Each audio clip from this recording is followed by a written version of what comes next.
Hey guys, we are being asked to solve this system of equations and we are going to use elimination in this example, and this is the fast one, okay?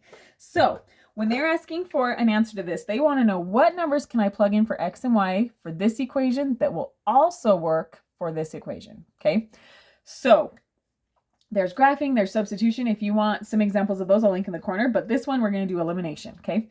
So what we want to do with elimination is we're basically combining our equations, but we want to combine them in a way that we get rid of one of our variables, okay? If you're like, what is she talking about? Just watch and you'll probably understand what I'm saying, okay?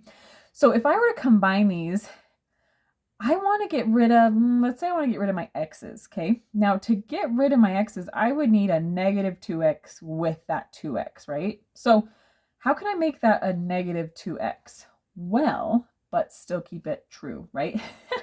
I can multiply both sides of this equation by negative 2, right? As long as I do it to both sides, we're good. So let's see what happens when I do that.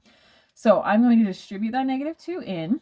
So I end up with negative 2x.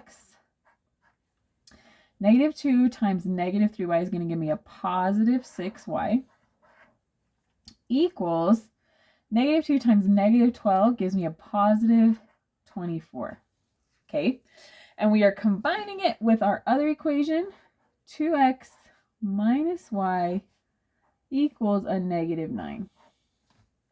Okay, now we're going to combine these equations. So what does that look like? Well, negative 2x and positive 2x cancel each other out, right? So I'm left with 0 x's, but I don't really need to write that. Then I've got 6y minus y, which gives me 5y. Equals 24 minus 9 gives me 15. Okay, that looks a lot better, right? Okay, so to get rid of that 5, these are being multiplied, so I'm going to divide the 5 off. And I end up with y equals 15 divided by 5 is 3. So look at that. I already have my y, okay? Now you can probably guess how we get the x. We're just going to plug our y into one of these equations.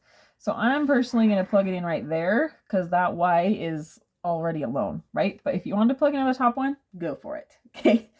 All right, so let's try this out. So we've got 2x minus y, which we believe y is 3, equals negative 9, okay?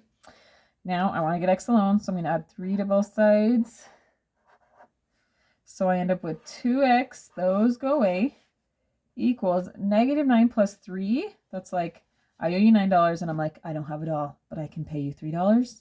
And you're like, thank you, but you still owe me $6, right? Negative 6. All right, these are being multiplied, so I'm going to divide the 2 off. So I end up with x equals negative 3. Look at that. We already got our answer. We can always write it as an ordered pair if we want to. So if I did that, we always write the x first, so it'd be negative 3, 3. Okay, so I'm not going to take the time to do it right now, but we could plug these in, negative 3 for x and 3 for y on both of those, and they should both come out true, okay? All right, hopefully that made sense. If it helped you, if you could give this video a like, I would appreciate it, but check out those other videos if you need to, and I'll talk to you later. Bye!